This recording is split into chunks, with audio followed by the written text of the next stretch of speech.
Now that it's been over 35 years since Mario made his home console debut, I've really enjoyed going through and reminiscing about each and every entry in the series, which led me to create several videos in celebration of this incredible franchise.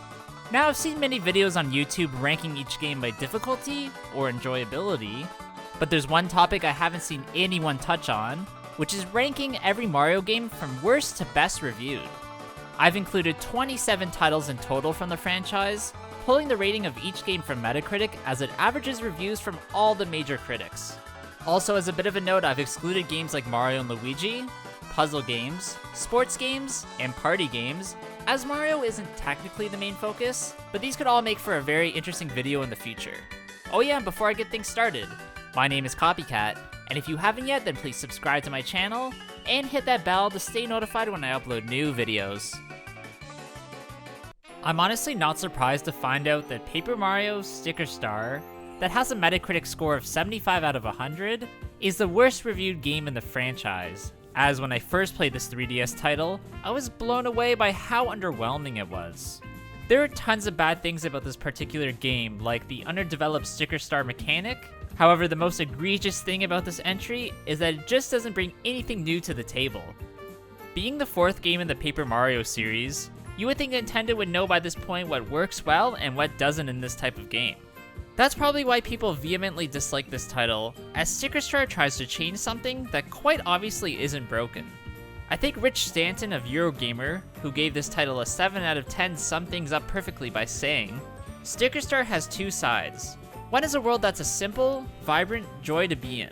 The other is a set of systems so pared back that they waver between easy and tedious, matched up to a badly signposted set of puzzles. There's just enough adventure and charm to mitigate the latter, but that's the shame of it. Sticker Star squeaks a pass when it could and should be spectacular." Another game I'm not surprised scored very poorly with critics is the highly divisive Super Mario Run, which was released for mobile devices in 2016. I think what hampers this title is how different it is than any other game on this list, as instead of controlling Mario's movement, you only control his jumping, where the main character is now constantly moving forward. This is a strange change that does work on some sort of level, which is why it does garner an average score of 76 out of 100 on Metacritic, that isn't generally terrible, but in comparison to other games in this series, it's on the lower end. Dora Rocks Vanderhelm of the website XGN, who gave the game a 70 out of 100, definitely reflects my feelings on this when she writes, "Super Mario Run is great in its own right, but the high price and lack of offline play options are not to be overlooked. The game is mainly recommended for Mario fans and casual gamers, but don't expect to play it for days on end." Another reviewer, CJ Andreessen, gave the game a 60 out of 100 and was a bit more harsh when he stated, "The level design is amateur. The boss battles, save for the final confrontation with Bowser, are too simple. And the build mode left me indifferent to the whole shebang. The controls are there, but everything else feels like Mario's B-side. And that really shouldn't be the case with this grand entrance into the mobile market." Although I wouldn't be as brutal as CJ, I do agree that this game could have been so much more and had the potential of being one of the most played Mario titles of all time.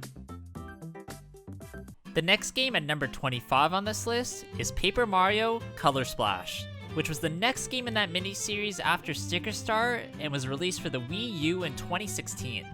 With a critic score of 76 out of 100, many people did think that there were some redeeming qualities with this title, like its sense of humor, the use of paint in each world's environment, and the story, which invokes at least some sort of importance to the adventure. However, this title suffers in the same way all the recent Paper Mario titles have, which is that the combat is just getting boring due to its easy difficulty, repetitive mechanics, and gimmicky situations which have just gotten worse throughout the series. Jeremy Parrish of US Gamer, which gave the game a score of 70 out of 100, wrote, "Make no mistake, some of Color Splash is best in class material, but some is just awful. As much as I'd like to be able to give it an unqualified endorsement, I really can't. The excellent visuals, music, structure, and writing sit at odds with the toilsome combat system and the addition of far too many gimmicks and gotchas. The game is as irritating as it is inspiring, and while there is much to love here, be aware that finding it requires slogging through some truly rocky moments." The only reason I think Super Mario Bros. The Lost Levels comes in so low on this list is that in North America it debuted alongside the Super Mario All-Stars collection on the SNES, even though its origin is as the true Japanese sequel to the original classic. However, the same reasons to why it was scrapped for its North American release and instead replaced by what we know as Super Mario Bros. 2 is the reason why it only receives a 77 out of 100. Now, Nintendo at the time was worried that the game was too hard for the Western audience, so they reskinned a game they already created called Yumi Kojo, Doki Doki Panic, adding characters, enemies, and items to make it look like it belonged in the Mario universe. I'd however have to argue that the Lost Levels is more confusing than hard, as it's full of maze-like stages that require tedious trial and error, which is more of a pain than difficult. Although the game does have a critic score on Metacritic, it actually has no reviews due to its old age, so instead I'm gonna look at a user review by someone named Cosmo Zerk that gave it a score of 60 out of 100 and stated, "First of all, the level design is utter horse, well you know. It's loaded with unfair challenges, pain-in-the-butt enemy placement, cryptic hidden blocks, and new gimmicks like the wind or the new types of enemies like the red piranha plant. There are no new power-ups, no new bosses, just a copy and paste job of the original game, but with a huge step up in difficulty. But in the back of my mind, it kinda seems like Nintendo just wanted to cash in on the popularity of the amazing original title." Now, if you've been a fan of me for quite a while, then you'll know that New Super Mario Bros. 2 that comes in at number 23 in this video isn't my favorite game at all in the series. I always felt like the level design was a bit uninspired, and the power-ups were way too overpowered, which in the end unfortunately resulted in very easy gameplay. Of course, I will admit I am being a bit brutal towards this game, but the main reason I dislike it is because when you compare it to other games in the New Super Mario Bros. Miniseries, it quite obviously is the worst, especially in terms of replayability. A French website called Jeux Actu that gave the game a 70 out of 100 wrote, "Mario has become so important for Nintendo that there's not a year without the famous plumber coming to a game console owned by Big N. If we were happy to see the hero coming back, we quickly realized New Super Mario Bros. 2 only takes the successful mechanisms of the previous title without the originality." Espen Janssen of the German website Gamer.no gave the game a 60 out of 100, putting things a bit more bluntly when he says, "New Super Mario Bros. 2 isn't that new anymore. You basically get the same game as the first one, but with less engaging levels, fewer surprises in terms of power-ups and gameplay, and a boring gimmick set on capturing your inner kleptomaniac. Honestly, I couldn't have said it better myself." Even though Super Mario Land has the exact same Metacritic score as New Super Mario Bros. 2, that's as far as I'd make a comparison between the two games, as this title was Nintendo's first attempt at making a handheld entry in the series for the Game Boy in 1989. Although the game is extremely short and full of simplistic mechanics, it still feels a lot like an original Mario experience, complete with interesting boss fights, unique enemies, and a strange world that was all done on a system that brought Nintendo vast limitations. Adam Riley from Cube 3, who gave the game an 8 out of 10, wrote, "Despite not particularly aging too well, looking graphically rather shabby, and not offering a considerable amount of challenge or any replay value, at its heart, Super Mario Land is still a fantastic piece of history in the platform genre, and a thoroughly enjoyable romp for Mario fans in general." Coming in at number 21 is another Paper Mario game, The Origami King, that was released for the Nintendo Switch in 2020.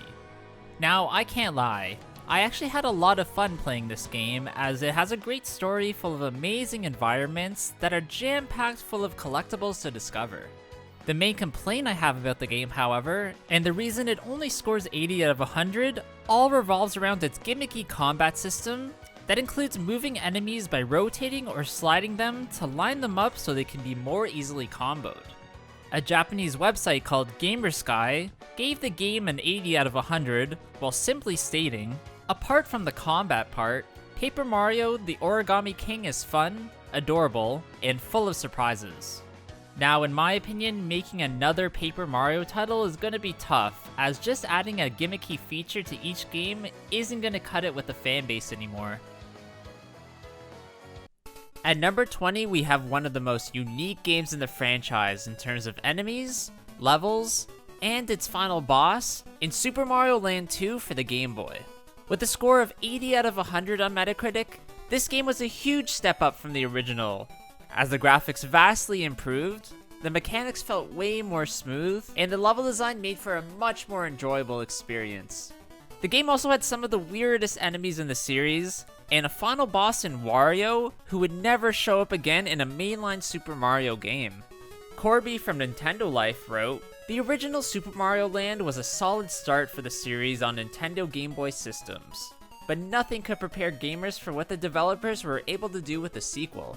They managed to improve every aspect of the game, and even made the adventure a much longer and more rewarding experience this time around."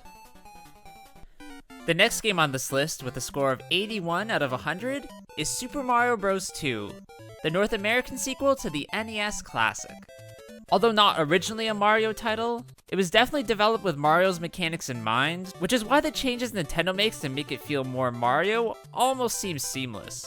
Of course, the game does feel a bit out of place when compared to other 2D platformers in the series, but it's still a fun game and brings me joy every single time I replay it. New Super Mario Bros. U takes the 18th spot in this video, which had the unfortunate happenstance of being released for the Wii U. However, it did still receive a score of 84 out of 100. The system performed so poorly that many people didn't even play some of these great games, and they were eventually re-released on the Nintendo Switch. Jim Sterling from Destructoid gave the game an 85 out of 100 and wrote, "Players know exactly what they're getting with this one. An entertaining and incomplex bit of gaming that provides challenge and smirks in equal measure. While certainly a safe game to launch with, it is by no means unremarkable, and the only people who would fail to have fun are those with a fundamental aversion to Mario or platformers in general. I do agree how this game feels like a very safe 2D Mario release with only a few incredible levels. It is a good game, don't get me wrong, but I think the system itself holds it back from getting a better rank." The game coming in at number 17 definitely felt like a very different experience when it was released in Super Paper Mario that came out for the Nintendo Wii in 2007. Although the Paper Mario experience is usually RPG based, this title incorporates the regular 2D platforming, as well as allowing you to flip the world around so you can see things from a different 3D perspective. I remember being pleasantly surprised by the gameplay, as at times it felt like nothing I had ever played before. But unfortunately, the experience is extremely short, taking me only around 7 hours to complete. Atomic Gamer, a website that no longer exists, gave this game an 85 out of 100 and stated, "This is a fun experience. However, don't come to it expecting a pure platformer. There are multiple RPG elements here that can interrupt the flow a bit. The whole 3D flipping aspect, for example, it is a neat idea, but I feel like it could have been better implemented." Now, I'm personally surprised that a sequel is never developed for a system like the 3DS, as the 3D effect every time you switch perspectives would have been a nice added touch, and definitely would have been better than Sticker Star. The original Super Mario Bros. For the NES comes in at the number 16 rank in this video, garnering a critic score of 86 out of 100. This particular title skyrocketed Nintendo's popularity, as it's the quintessential 2D platforming game that every developer would end up using as a benchmark against their own creation. This title is near perfect, so it is surprising to see it in the middle of this video, but I guess if you do compare it to other titles in the franchise, it does seem a bit bare bones. Mark Bimbaum from IGN, who actually gave the game a 90 out of 100, wrote, "Dozens if not hundreds of imitators have tried to improve or revolutionize the formula Nintendo spawned back in 1985. Some have failed, while others have come close. Even with the most successful of these attempts, coming back to play Super Mario Bros. Is still just as fun as ever." Coming in at number 15 is the first new Super Mario Bros. Game to come out on a home console in the Wii in 2009. Receiving a very high 87 out of 100 score on Metacritic, this game builds on what the original DS game laid out, with much larger levels, more comprehensive power-ups, and a 4-player co-op mode that led to hours upon hours of fun with your friends and family. Game trailers, who's actually now owned by IGN, gave the game an 89 out of 100 and wrote, "The multiplayer element, though far from its selling point, adds a welcome manic element that amounts to icing on the cake. This is simply 2D Mario at its best, and it's been a long time coming." I'd have to agree that this version felt like a much more fleshed out entry than the DS release, but fans at the time wanted to see more than just a 2D Mario platformer, which is why I think it didn't receive a higher score. At the number 14 spot, we have the game in the franchise with probably the best story, which is Paper Mario: The Thousand-Year Door, that was released for the GameCube in 2004 and received a score of 87 out of 100. The second game in this miniseries expands on what the first brought, while updating the combat and puzzle solving, while also introducing a much more comprehensive story. Jeremy Parrish from the website 1UP gave the game an 8.5 out of 10 and wrote, "A game like Paper Mario can be so willfully charming, harmless, and child-friendly in appearance, and still make for a compelling, sophisticated experience." Another outlier game in the franchise is Super Mario RPG, actually developed by Final Fantasy creator Square, and released for the SNES in 1996. This game plays a lot like other Japanese RPGs at that time, as the combat is turn-based, where you can pick each of your party member to either attack, use an item, use their special move, or just defend. Super Mario RPG also introduces many new and fresh characters while integrating the series classics. A user on Metacritic named Super Mario Bro gave the game a perfect 10 out of 10 and wrote, "Mario's Final Fantasy? What can I say? This game may be better than even the modern Mario RPGs. Just awesome graphics for the SNES, and 90s damn good storyline. With an awesome character, Geno. This is actually one of the best Mario games of all time." At number 12, I'm combining Super Mario Maker 1 and 2, as they have the exact same Metacritic score of 88 out of 100. It's an understatement when saying that this game series is amazing, as it's every Mario fan's dream come true in being able to create your own unique levels and have others play them. It's the sharing online feature that really takes things to the next level, as you can play an endless amount of unique courses, gaining ideas to create your own masterpieces. Manuel Moraes of fnintendo.net gave the game a 90 out of 100 and wrote, "Super Mario Maker is where fanship turns into craftsmanship for those who for years have wished to design their own Mario levels. This game is intuitive and perfectly accessible for experienced players and newcomers alike." New Super Mario Bros. For the Nintendo DS comes in at number 11 on this list, receiving an overall score of 89 out of 100. When this game was released in 2006, the old school Mario fanbase was elated to return to 2D Mario platforming, and we're happy with the end product as it perfectly integrated new ideas with classic themes from the original trilogy. I feel like at the time, this was an ingenious move by Nintendo as it subverted fans' expectations who had become used to 3D Mario games. Corby Dillard from Nintendo Life gave the game a 9 out of 10 and wrote, "15 years is a long time to wait for a new 2D Super Mario Bros. Game. But the wait was obviously well worth it. Nintendo has managed to take everything great and fun from the previous Super Mario Bros. Games, roll it all together, add a fresh coat of paint into the whole thing, and come out with one of the best platformers we've seen released in years. Not to mention, a game easily worth of the Super Mario Bros. Name." If New Super Mario Bros. DS subverted fans' expectations of what a 2D Mario platformer could be, then the same could be said about Super Mario 3D Land for the Nintendo 3DS when it comes to 3D adventures.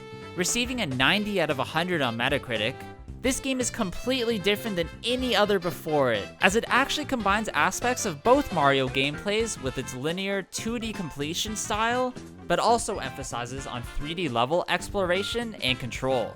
James Burnett of Game Planet gave the game a 90 out of 100 and wrote, "By combining the slick 3D polish of modern-era console Mario with the pure and simple challenge of the classic platform era, Nintendo has created a true gem. The frustration one encounters falling off a slick edge for the 14th time is outweighed by the addictiveness of the achievement. It's linear, to the point, and perfectly tuned for a portable experience." Coming in at number 9 is Super Mario Sunshine, which was released for the GameCube in 2002 and received a score of 92 out of 100. This game has one standout feature that sets it apart from every other game in the series, in the wearable FLUDD, which completely changes the way you platform and the way you attack enemies. This is quite unique from how Mario would typically move in his environment, and would become a divisive feature among many fans who just wanted a simple Mario experience. I'm actually surprised of how high of a Metacritic score this game received, as it did get some mixed reviews, with GameSpot's Jeff Gerstmann giving it an 8 out of 10 while stating, "While some gamers will be able to look past or even embrace the fact that Super Mario Sunshine sticks extremely close to the Super Mario 64 formula, others will find that the game suffers from a lack of innovation. The game's technical issue, and often gimmicky design, are still tougher to ignore, and they combine to make the game seem surprisingly unpolished and somewhat rushed at times. There's enough in Super Mario Sunshine to warrant a purchase, particularly when you consider there really aren't any decent platformers to be found on the GameCube." I do have to agree to some extent with this review, as I find some of the level design to be absolutely horrid, while at other times there is tons of fun to be had in this very unique experience. At number 7 is the original Paper Mario game, which received a score of 93 out of 100 and was released for the N64 in 2000.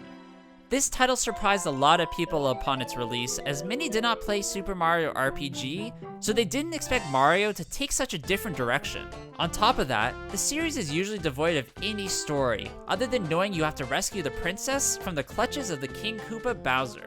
However, in this one, there's a lot of depth when it comes to progressing along your journey, with you interacting with characters you never thought possible. Ben Stahl of GameSpot gave the game a 9.5 out of 10 and stated, "With stunning graphics, excellent sound, and extremely solid gameplay, Paper Mario is a quality game on all fronts. The sprite-based graphics combined with classic Mario gameplay makes this a must-own for any Mario lover, and the simplified RPG system makes this a compelling game for both RPG fans and non-fans alike."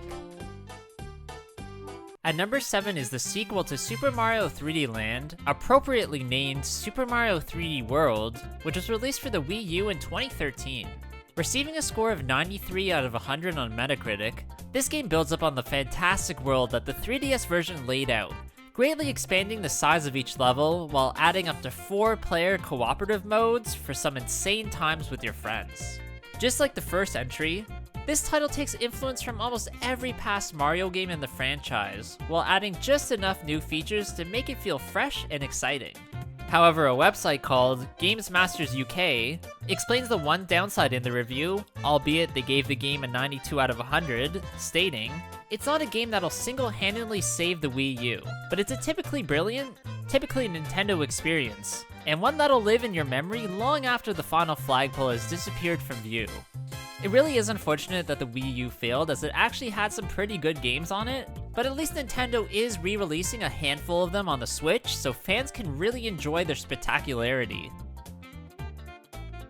Coming in at number 6 is one of my favorite games in the series, which is Super Mario World, receiving a score of 96 out of 100 on Metacritic and being released for the SNES in 1991.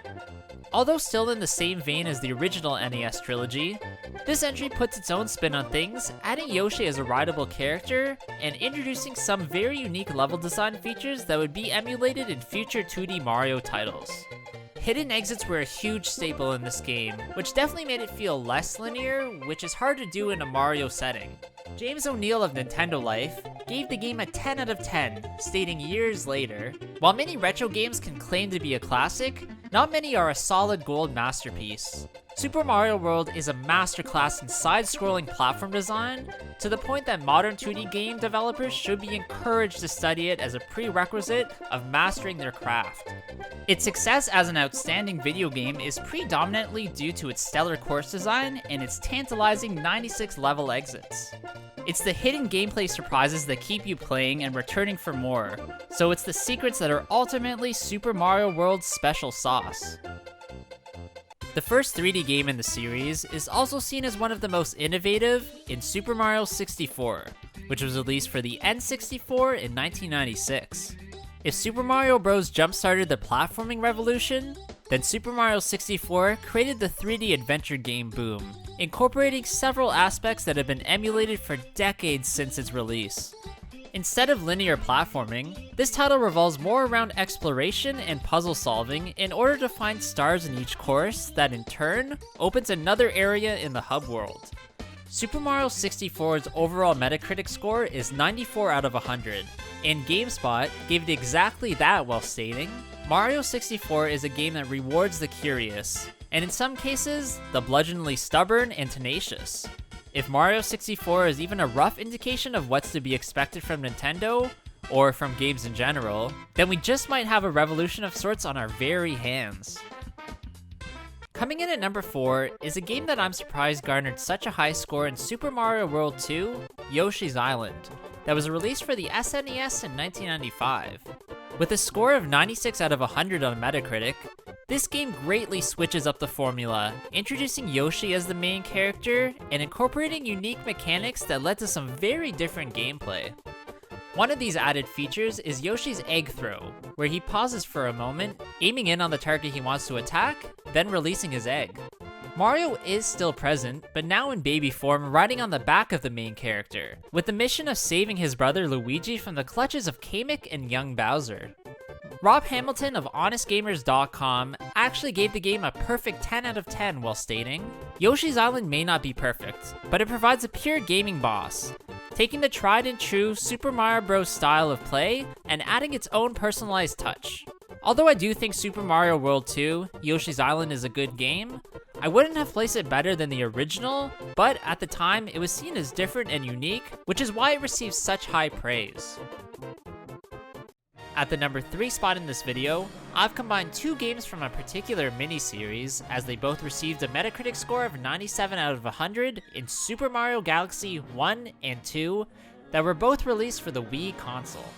Although they are 2 separate games, both are connected as they share the same planetary gameplay, unique space-themed level design, and power-ups that work extremely smooth and are fun to use. These 2 titles are not easy, and feature some of the toughest bosses, hardest platforming sections, and insane puzzles that are guaranteed to give you a challenge. A website called Meristation gave Super Mario Galaxy 2 a perfect score of 100 out of 100 and stated, Super Mario Galaxy was considered one of the best platforming games ever, and we couldn't expect the same for the sequel. However, what Super Mario Galaxy 2 has achieved is amazing. Every level contains a different and really original quest. You will play a totally new game inspired by the first game. In addition to this, Nintendo has fixed most of the minor failures of its predecessor, including the low difficulty. The most recent game in the series is Super Mario Odyssey, which was released for the Nintendo Switch in 2017 and has a high score on Metacritic of 97 out of 100. This entry was really a culmination of every 3D Mario game made till that point, while adding its brand new take on things with the Cappy capture mechanic.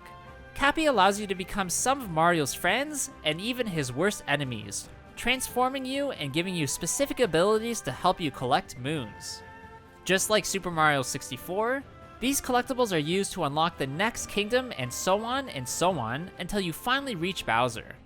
Dan Rikers of Giant Bomb gave the game 100 out of 100 and wrote, each kingdom is absolutely packed with charm, clever objectives, gorgeous visuals, a stellar soundtrack, and a huge variety of ways to have fun. One moon would have me leaping across tiny platforms with pinpoint precision, and the next would have me cheering up a businessman by dressing like a clown. At no point did I feel like I was checking boxes just to up my completion percentage. Even now that I've collected every moon and purple coin in the game, I still want to play more of it.